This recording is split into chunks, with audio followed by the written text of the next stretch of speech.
Alrighty, and we'll get stuck into it. So, yeah, first of all, thanks for getting me on, Jared.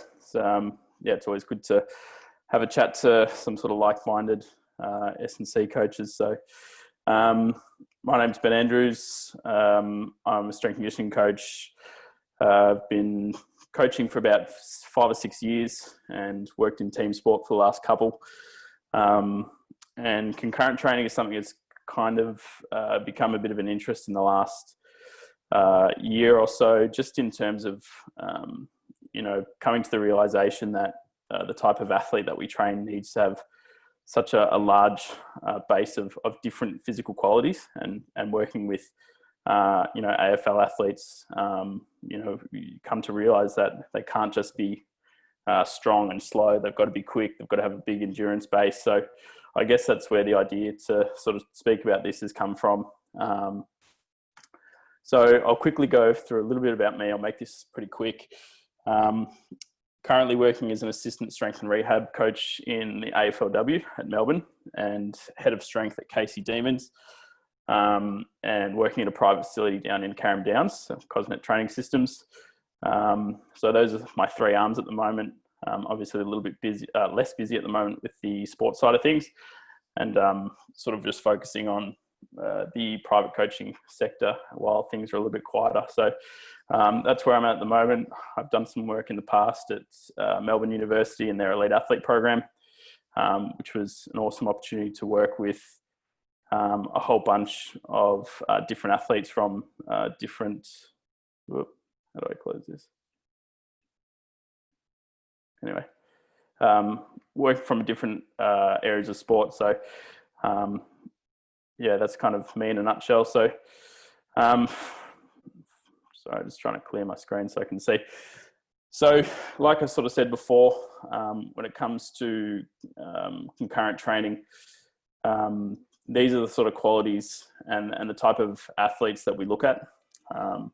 For me, when I think about concurrent training, I look at guys like this, like Cristiano Ronaldo and Nat Fyfe, and you just look at the vast sort of array of physical qualities they have, and that's what impresses me the most.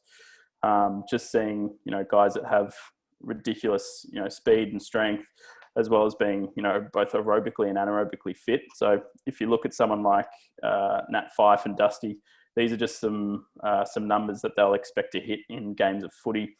4Ks of high intensity running, 15 to 20 contested contacts per game, which for those two would probably be a little bit higher. They've got ridiculous upper body strength. They'll lay between 5 and 10 tackles a game. Their aerobic capacity is enormous. If they're going to play 4 quarters in the midfield, they'll run 16 Ks in a game quite comfortably. And their anaerobic capacity needs to be elite as well, with 90 intense efforts in a game. So, when I think about concurrent training, I'm thinking about guys like this who display all of these qualities to different levels. So that sort of leads us to the question of how do we build athletes like this, and how do we improve all of these qualities all at once?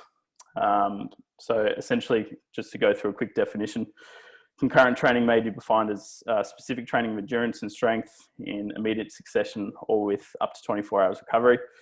And like I said, the reason why we concurrently train is because if you're working with soccer players, footy players, AFL, NRL, you're going to have in varying degrees, all of these physical qualities. So it kind of brings us to a conundrum of how do we improve all of these qualities all at once.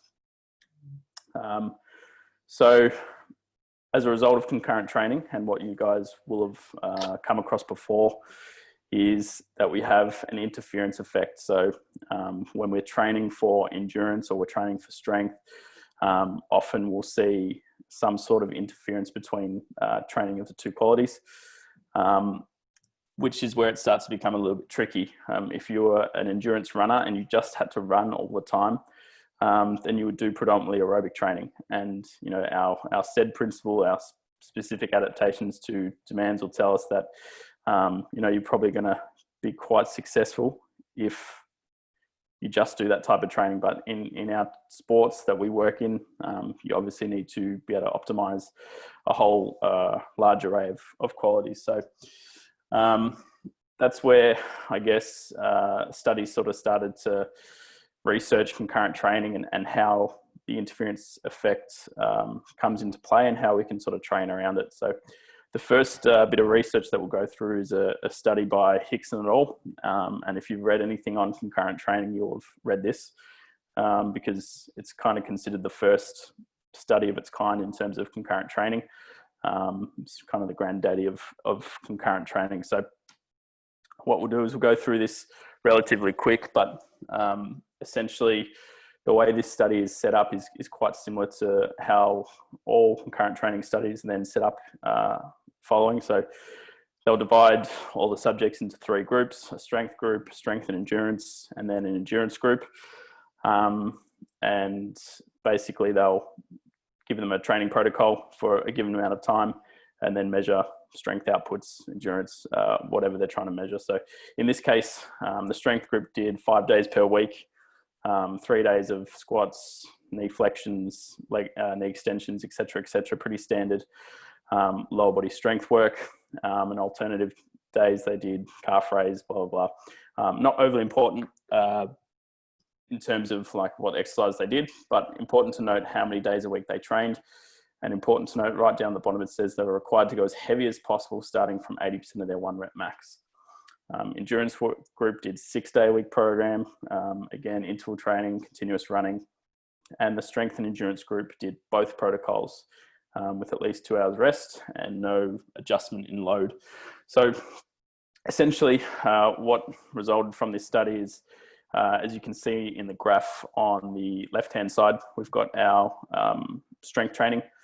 So as a result, our strength group obviously had a very good improvement in strength over time, quite linear. And our endurance group, who did no strength training, obviously didn't improve in their strength, quite obvious. But our strength and endurance group improved for about 6 or 7 weeks, flatlined and then plummeted. And then on the right, you can see endurance measured in kilojoules on a bike was pretty insignificantly different between the concurrent training group and the endurance group. So what we can take from that study is a few different conclusions. But this is a direct quote from the study itself. The results of this study suggest that there is little or no benefit for endurance athletes to strength train at the same time. And furthermore, it might be deleterious for strength athletes to perform strenuous endurance activities simultaneously. So if you've worked with endurance athletes or you've worked with strength athletes, you'll know that both parties will get a big performance improvement from doing the other side of training. And if you're working with an endurance athlete, you wouldn't avoid strength training. And if you're working with a strength athlete, you wouldn't avoid endurance activity completely. So this is where we sort of need to critically analyze our research and look into a little bit further, because for me, this kind of steers us down the wrong pathway a little bit in terms of what we expect our athletes to do. If we look back at the study, I don't know about you guys, but the first thing that springs to mind when I look at this is, fuck, that's a lot of volume. Like, I don't know if you've ever done a 5-day-a-week lower body program above 80% of your 1 rep max, even if it's machine-based training, or 6 days a week of aerobic work. But to me, that sort of just screams overtraining. So if you look at their improvements, obviously they improve early on in terms of their strength, but then they hit this flat line and start coming down in their strength. And to me, that kind of just screams an overtraining stimulus. So the strength and endurance group completed both protocols without any adjustments to load.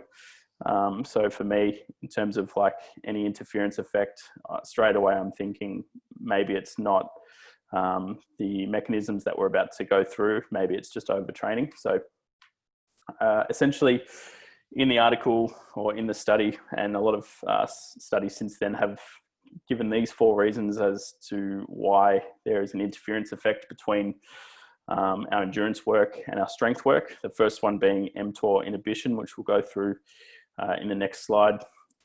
Negative energy balance or a reduction in glycogen availability, overtraining or overreaching, which we've sort of just gone through a little bit there, and our motor unit recruitment or our sort of neural drive. So we'll go through these potential mechanisms and sort of any research around them. But the first one is our molecular adaptation. So this isn't taken out of that study in particular, but it is this image or similar images you'll find in most concurrent training studies. And it's sort of hypothesized that during endurance training, we obviously have a release of AMPK, which is the enzyme that helps us oxidize fat and improves our aerobic energy production. And then on the other side, we have our resistance training, which releases or activates our mTOR pathway, which helps regulate protein synthesis and results in hypertrophy and then consequentially strength. What's sort of hypothesized in these studies is that that because of the release of the AMPK activation in the endurance training, that we then get an inhibition of the mTOR pathway, which is what will limit our protein synthesis and therefore our muscular hypertrophy. So essentially, this is what was proposed in the early studies and then was then tested time and time again, which we'll go through now. I won't go through all these studies because they're really boring. But essentially what we can take from the next couple of slides, this is a meta-analysis by Fife in 2013, and they go through about 10 different studies on concurrent training. And if you read in the results section and in the conclusions, you'll find that in most of these studies, pretty much all of them, there wasn't actually any inhibition of the mTOR pathway as a result of the endurance training. So you can see in this first study, there is no change in the mTOR pathway. If we look at the next slide, the same again. We've got two more studies that both actually found the opposite, where there was an increase in the mTOR pathway. So again, this whole hypothesis that endurance training is going to negatively affect protein synthesis is probably been disproven in these studies. And again, there's one more where we show the same thing again, no real inhibition of the mTOR pathway. So if we go back to our slide or our summary of mechanisms, we can sort of not quite maybe put a line through it, but at least maybe put a bit of a question mark over whether that is a true reason behind any interference that we have between our endurance training and our strength training. So that kind of leaves us with three potential mechanisms that I believe are probably pretty significant in terms of reducing or causing interference between our training methods. So the first is our energy balance. And if you think about the first training protocol and how much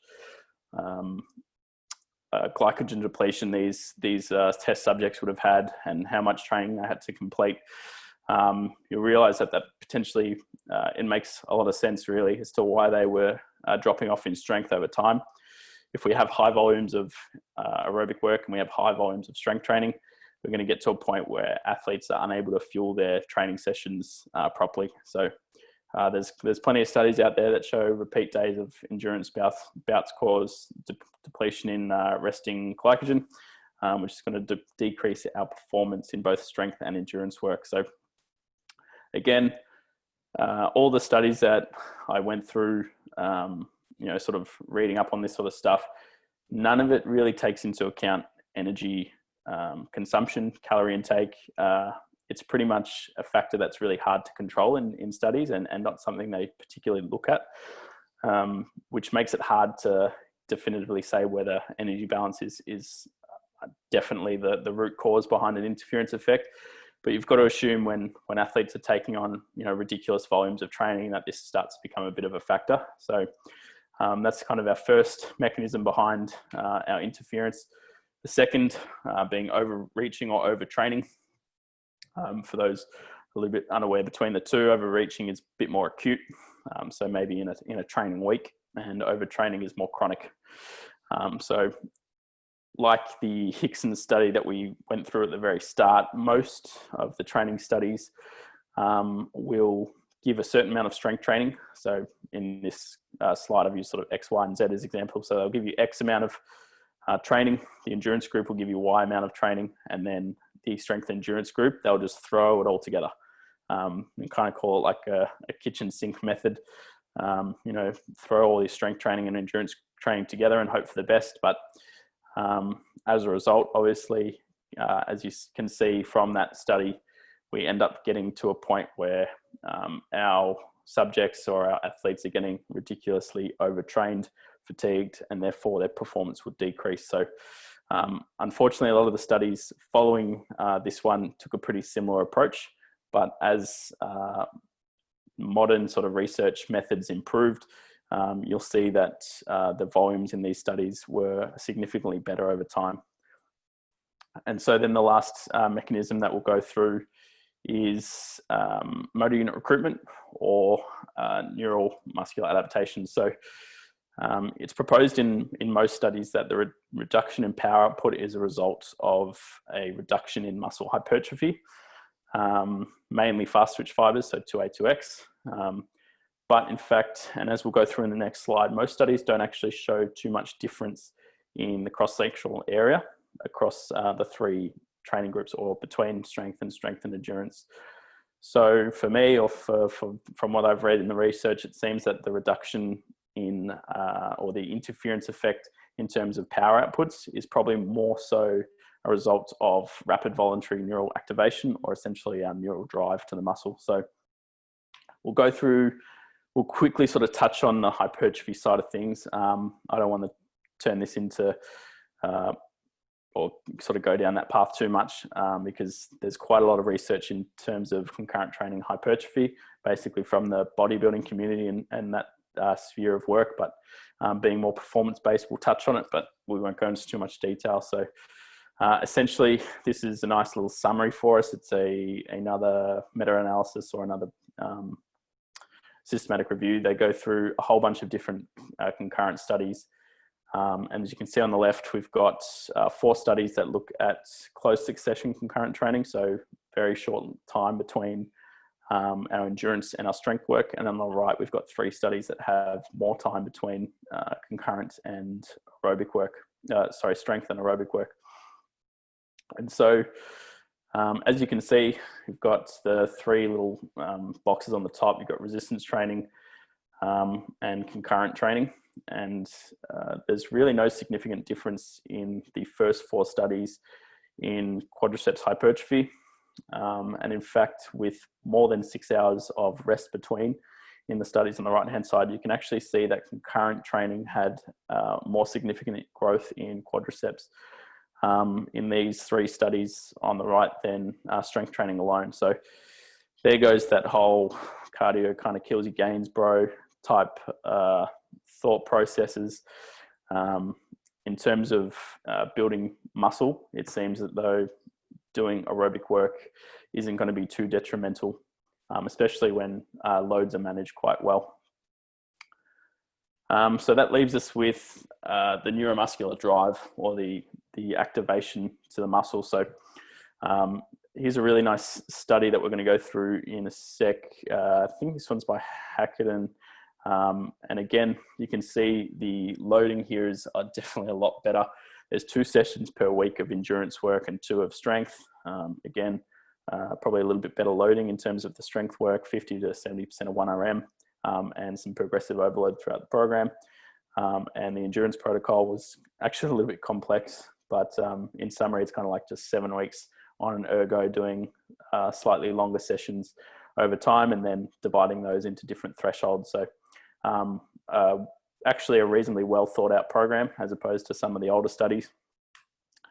And what we see as a result in terms of our maximal strength is that there is no real difference between maximal isometric force in the strength and endurance group, so our concurrent group, and no real difference between strength in a 1 rep max on a leg extension. You can see on the right hand side that even though the strength and endurance group start a little bit lower in terms of their 1 rep max, they improve at a really similar rate to the strength group by themselves.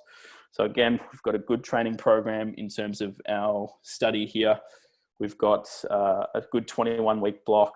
They're not really overtraining, and as you can see over time, our strength outputs aren't too heavily affected, if at all, by the endurance training.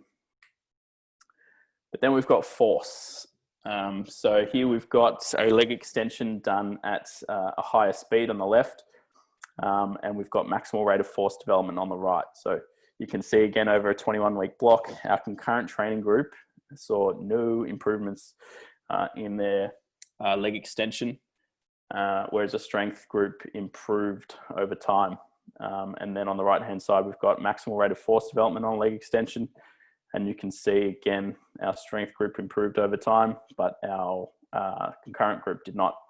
So for me, that kind of screams, okay, well, clearly there's something going on in the endurance training that's affecting our drive, or our neural drive to the muscle, causing a reduction in force output. So for me, that's probably one of the biggest takeaways from what we've gone through in terms of our mechanisms behind it. So quickly to sort of summarize the research and what I've taken from all of this, seems pretty unlikely that at a molecular level, there's too much of an interference between the inhibition of the mTOR pathway. Negative energy balance is definitely a key contributor to the reduction in performance. So I don't know where everyone's working in terms of what teams you've worked with, but in my experience, most athletes don't really know how to fuel themselves. They don't have a really good understanding of nutrition. That's why we have nutritionists at the top level, but unfortunately at lower levels, athletes will often under fuel for certain training sessions. And especially if you are going to do a whole high volume sort of training load, we need to take that into consideration. Now we've got our overreaching and overtraining. In my opinion, probably the most likely cause of any interference effect between our two sort of training methods. And then we've got our motor unit recruitment. Like I said, clearly there's some sort of inhibitor in our power outputs when we combine it with endurance work. So like I said, biggest concern with concurrent training is the negating effects that is shown on power outputs and rate of force development.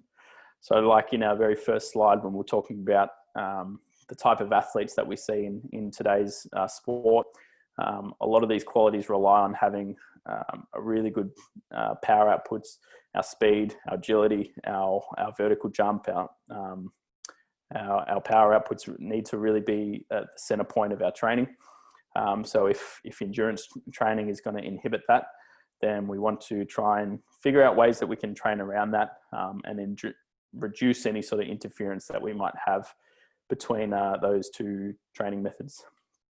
So this is just a little figure that I sort of put together. I like pyramids. They seem to go well over Instagram and stuff. So in terms of the three things that we want to try and think about in terms of reducing our interference effect, I've kind of ranked them in terms of most important down the bottom to least important. But again, I think they're all relatively important in terms of reducing any interference between our training. The first is appropriate periodization of training, appropriate training schedule, so our sort of weekly training, and then appropriate training intensity zones. So we'll go through these in a little bit more detail in terms of how I interpret this and how I guess I would look at planning around for the interference effect. So we're going to go through a little bit of periodization. I want to start by saying I'm not an expert in terms of periodization. It's like the more I look into it, the more it kind of gets more daunting in terms of different structures and models and that sort of stuff. Like for me, periodization is also a little bit fluid. Like if you're going to use a undulated method, it doesn't mean that everything has to be exactly the same as how it's outlined in a textbook. So when I talk about these kind of styles, just keep that in mind, that it doesn't have to look exactly how it's outlined in certain texts or studies or anything like that. So these are the two sort of periodization models that I think work best for concurrent training. So you've got a standard sort of conjugate periodization where we train all qualities throughout a training block and then specify a little bit closer on one ability at any given training phase. And then vertical integration is a little bit similar, but instead of training everything throughout one block, we're training everything every week. So everything is trained in order to maintain it, but whatever quality needs improving as determined by the training phase is then emphasized. So strength, speed, general fitness are all developed in one single training week. And this sort of method of training was made famous by Charlie Francis in the 90s with both team sports and sprinters, or sorry, 80s and 90s, team sports and sprinters. So this sort of model he adapted for teams as well as sprinters. So it's not just a sprint training design. So this is just an image taken from one of his textbooks. It sort of goes over what vertical integration kind of looks like. So essentially, like I said before, all components are performed simultaneously. Just the volumes of each training method are varied to dictate our focus points. So for example, early on in maybe a preparatory phase, instead of doing, we're still going to do plyometrics and speed work and that sort of stuff, but the volumes of those are going to be really low. And then our sort of endurance work and tempo-based running is going to be a lot higher.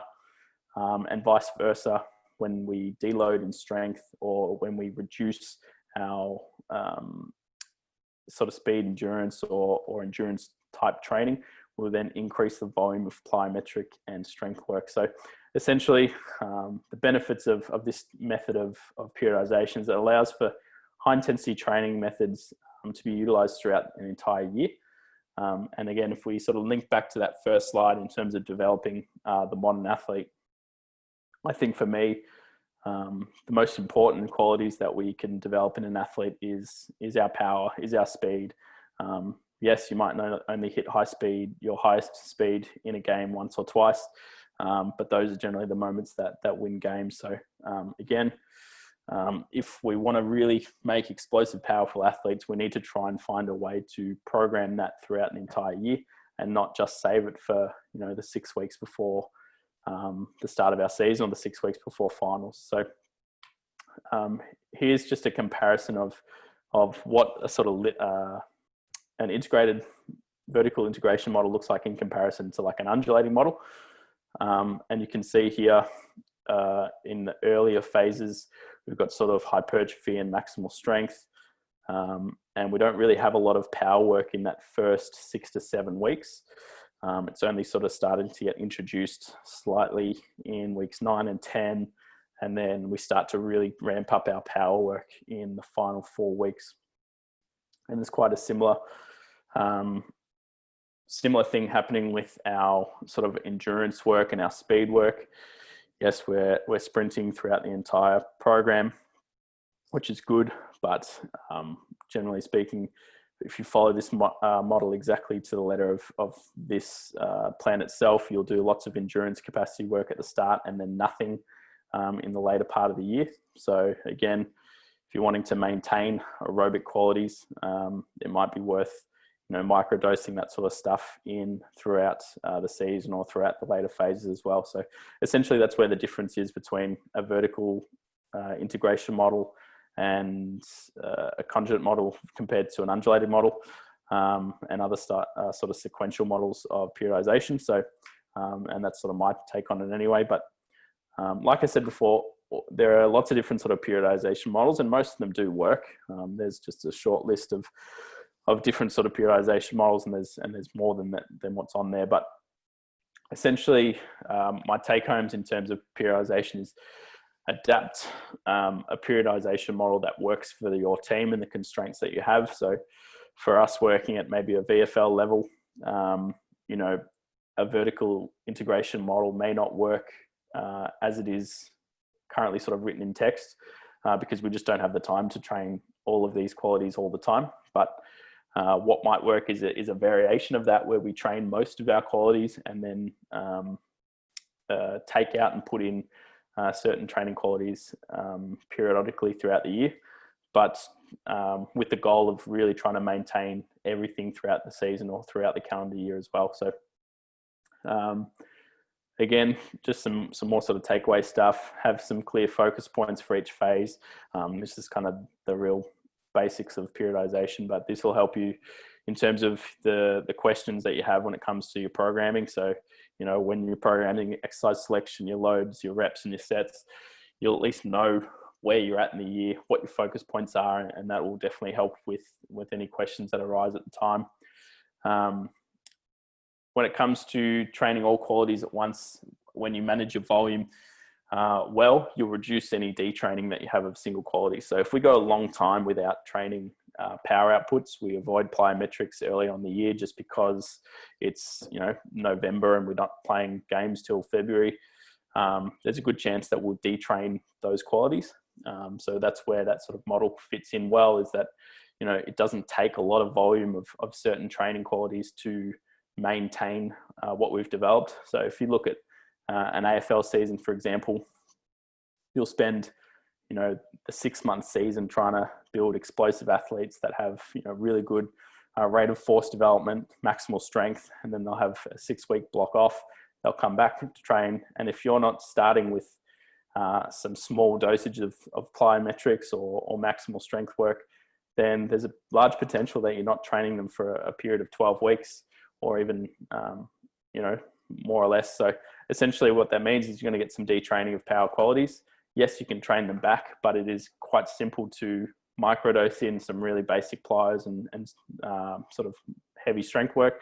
And that way you won't lose any during that period. So, and just a note down the bottom from Charlie Francis' work, he sort of, this is obviously working with a really advanced athlete who again took drugs, but he did heavy strength work only every 14 to 21 days to maintain maximal strength. So the luxury of working with athletes of that quality, once you get to that point to maintain strength and to maintain those qualities, it doesn't take a lot of work. So if you've got athletes that have had 8 pre-seasons in the bank and they've got a ridiculous aerobic base, then it may only take a small amount of aerobic training to maintain those qualities, and you can work on other things. Then we've got our training schedule.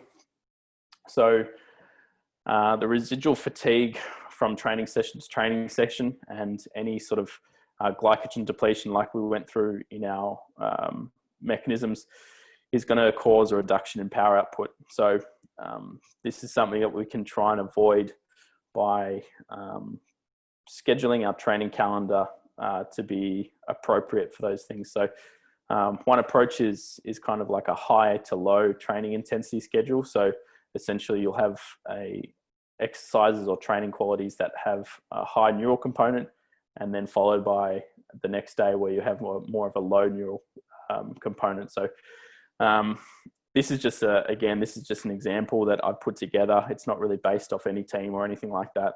But if you were to pair your speed and agility work with your heavy strength work, and then the following day did some more hip-based stuff and upper body hypertrophy, you wouldn't have too much residual fatigue from the training session before in terms of any peripheral fatigue. Obviously, there's going to be some degree of neural fatigue, but in terms of hip-based training, you obviously don't need quite a high neural dependency to perform those tasks. So that's where this sort of idea comes from. Again, when your hands are tied and you work in teams like we do, and we only have certain times that we can train, this is obviously going to look a bit different, but you can at least consider it.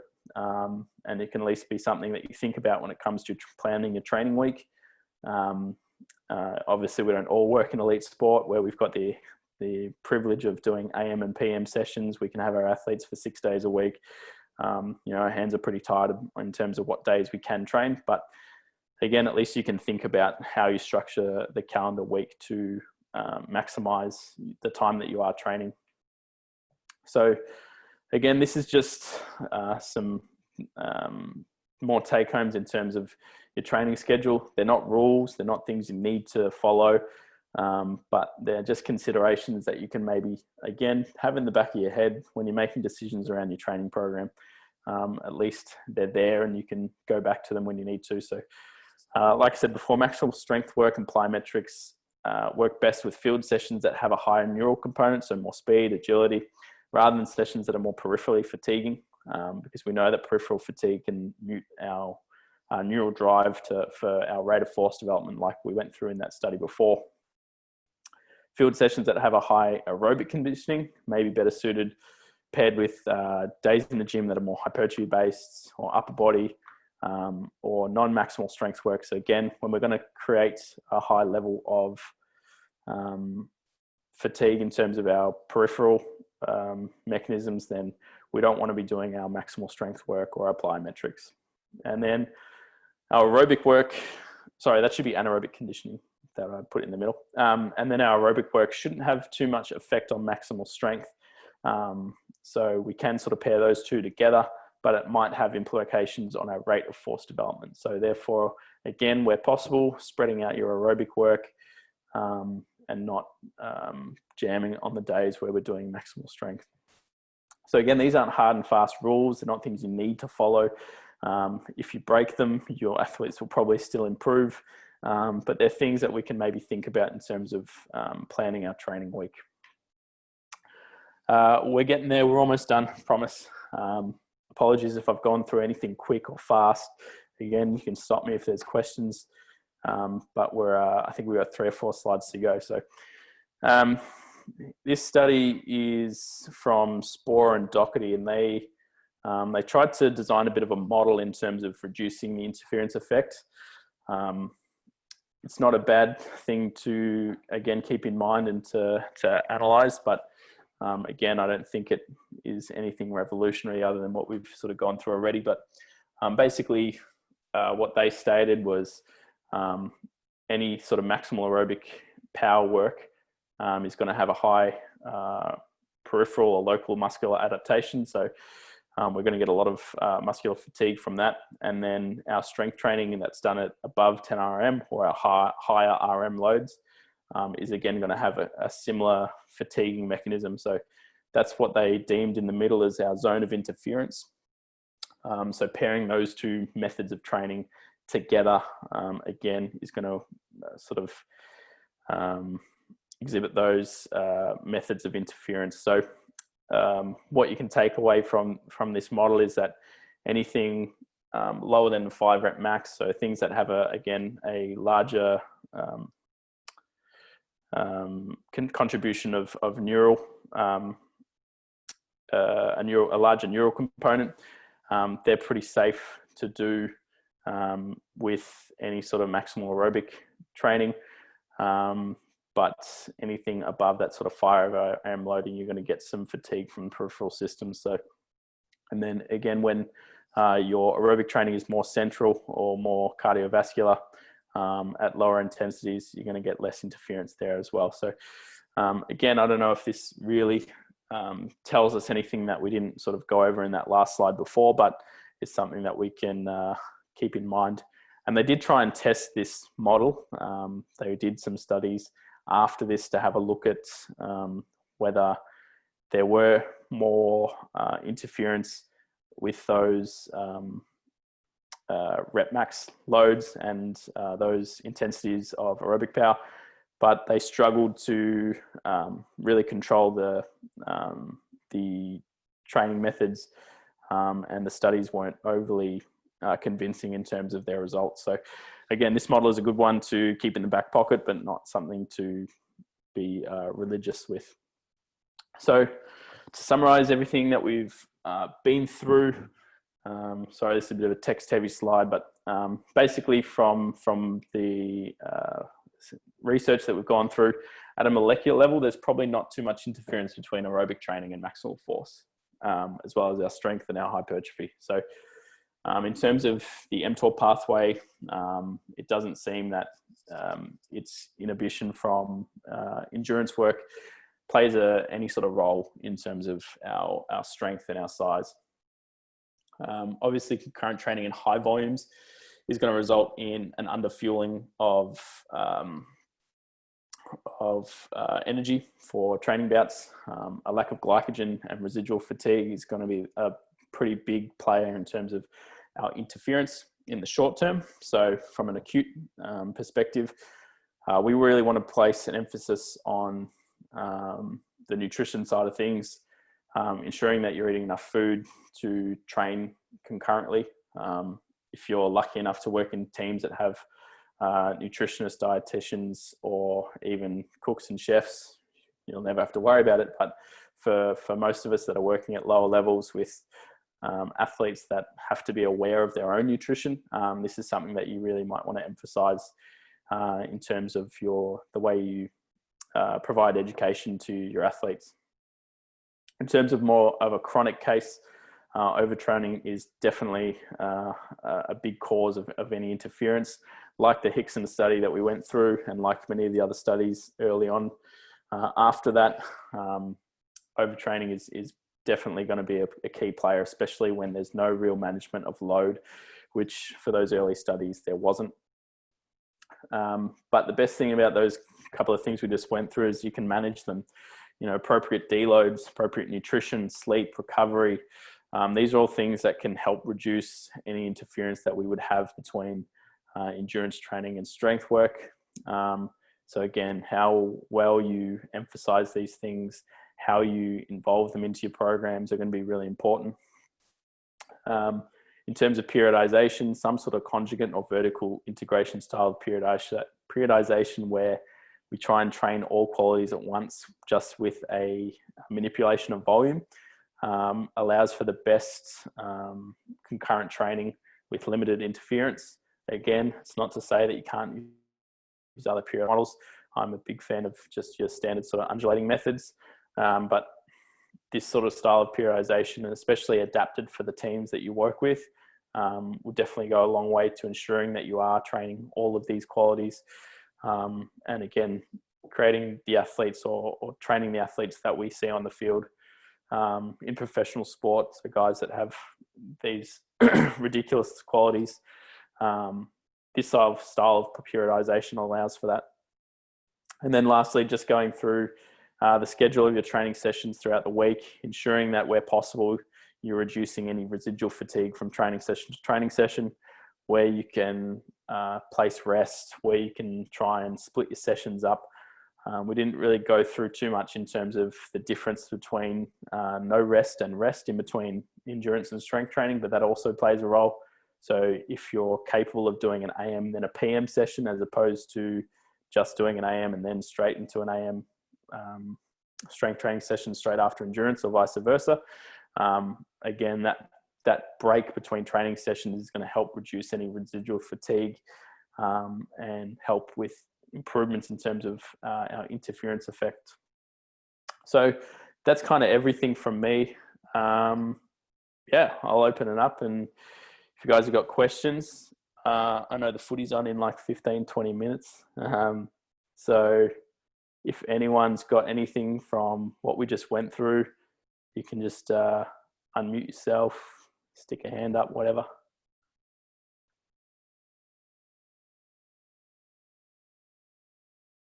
Yeah, Drew, hi mate. Good mate, how are you?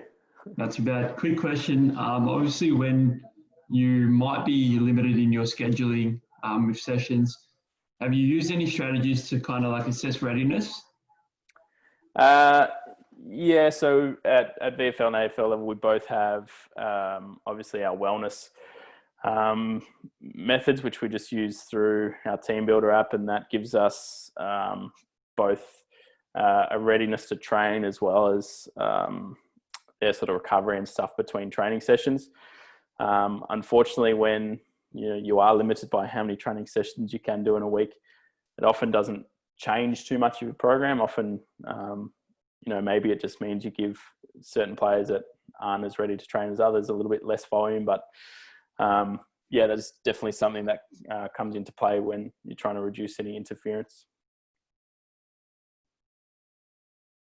I guess maybe going a bit further than that, whether you use them or not, if you've used them in the past, what would be, if you did have them, your go-tos to kind of assess readiness from that kind of power output perspective, if you were about to do like a highly neural session? Yeah, definitely some sort of jump protocol. So at Melbourne Uni, we used to use both RSI and just our general sort of jump testing as a readiness to train. So we had 4 platforms there that we would utilize, and basically with the jump mats and stuff, they track every jump that you will do. And so it's really easy to gauge whether an athlete is as, I guess, neurally ready or whatever for a training session. So that's something we did at Melbourne Uni. It was easy to do because we had one jump mat and never more than sort of 5 or 6 people in the gym. And that's, yeah, if we had the time to go through that with teams, then we definitely would. But that's probably the hardest thing as well. It takes 3 minutes per player. If you've got 25 players, or it takes 2 minutes per player, whatever, you got 25 players and they're not all getting through the jump mat before they train, unfortunately. Awesome, mate. Thank you. Easy.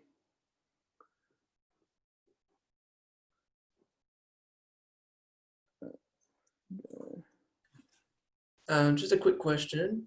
Yo. Cheers for the presentation. Really cool.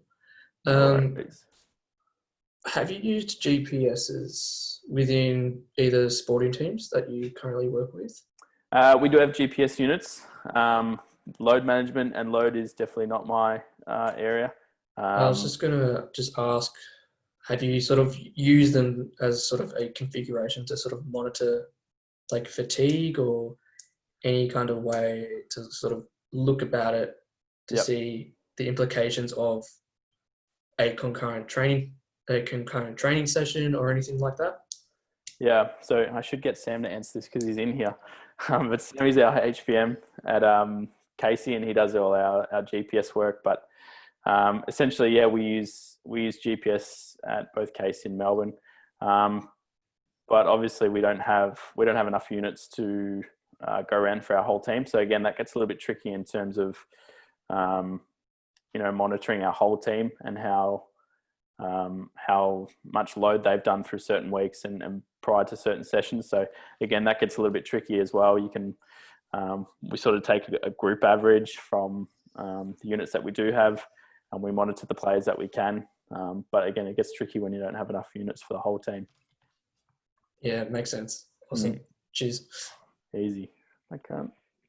I'll go on, Ben. Thanks for the presentation. The plan that you put up a couple of slides back, you mentioned the word fluidity and plan that needs to be fluid. How fluid do you think a plan like that is?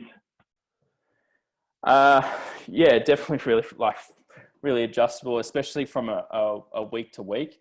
Based on how an athlete is feeling and that sort of stuff, you can there's definitely wiggle room in terms of how many of these sessions are done from week to week, as well as where they fit in your training schedule. I think that's where having an understanding of where you're likely to see an interference between training methods is really handy, because it'll help dictate any decisions you have around where to place certain training sessions. So, when your hands are tied, you can sort of just make the best judgment from what you've got. So if it means you've got to do, your heavy strength work the day after a conditioning session, then you can then just monitor the loads around that. You might do lower volume in your running or something to try and really just reduce how much fatigue you're going to get going into that next training session on the following day. So obviously, yeah, this I just sort of threw up based to sort of give you an idea of what that may look like. But there's definitely got to be a level of fluidity to it. So you've got to be able to adapt it and change it. So yeah, does that answer your question? Sorry. Yeah, it's probably more the actual plan where you broke it down into weeks. Like I think it's probably a few slides yes, back. sorry. This one. Yeah, that one there. So based on that model there, that would suggest that all players, regardless of their ability, would go through a phase like that in pre-comp, correct? Like following that model? Yep. So, this is taken from a textbook. Essentially, like this is a base model for a whole team, and then you could, or you definitely would, tweak it for the individual level or for groups of individuals.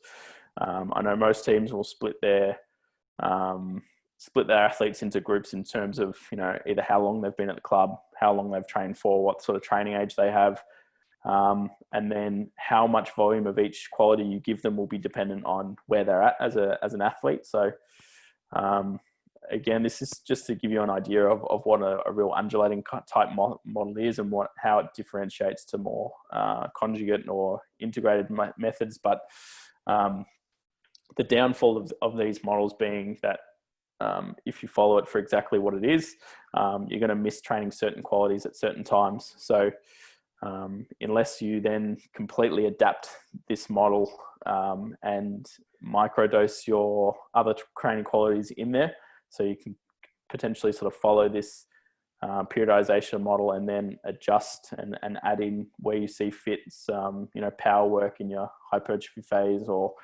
you know, endurance work in your sort of speed phase, or whatever it is. You know, that's definitely a way of sort of modifying this model to make it more like a vertical integration model or a conjugate model, if that makes sense.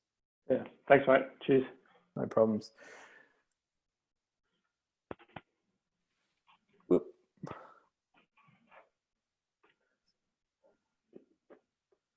Cool. Any other questions before we... Check the chat, Benny. There's one in the chat. There's one in the chat. Ooh, sweet. CS Eaton, cool. Thoughts on individual and concurrent training inside a team-based program? Yeah, so essentially that I almost kind of answered that in the last one, didn't I? So like most teams, there's definitely a place to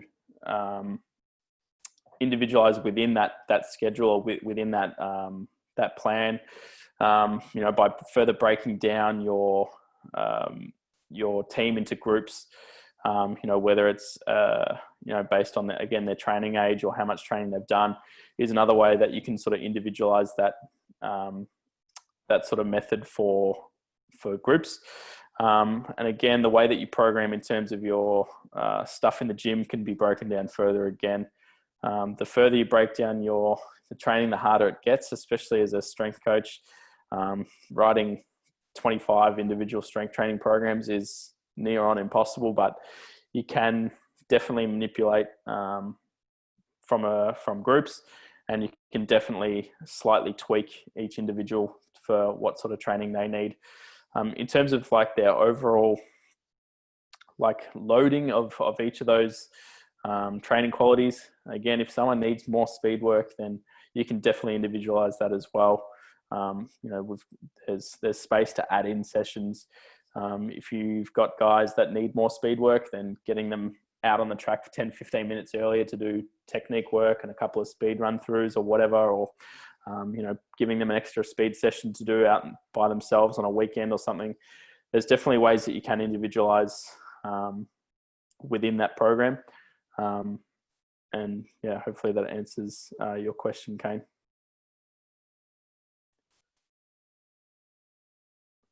Anything else before we wrap up? One question, Ben. Yep. With your load prescription for your strength and power stuff, Yep. How do you tend to go about that? Are you working towards just linear progression? Are you working towards percentages or RPE-based lifting, or is it all auto-reg? A lot of it is probably a little bit more auto-regulated. We don't particularly prescribe RPEs too often. Sometimes we will give a bit of a guideline. But in terms of plyometrics, I program for, the way I program is contacts, or at least keep that in mind in terms of if it's sort of traditional plyometric training, then I will count how many contacts I expect them to make in a session, and then sort of increase that over time throughout different periods, and then decrease that as we get to the meaty part of the season. And then in terms of the strength side of things, the less experienced the player, the more linear that is. So at VFL level, it's pretty much go for it, try and add some more load to the bar, most weeks until you can't. And then after that, we can start looking at other loading methods and stuff. And then at AFL level, it's probably a little bit more auto-regulated. The girls there are more experienced. They know when to lift heavy, when to pull back.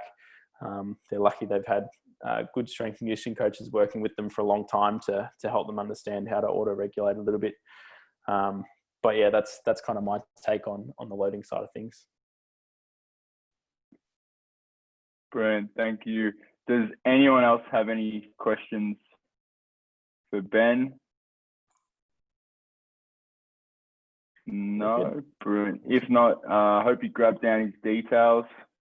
Thank you very much, Ben. That was great. Good to hear about something new and a new topic.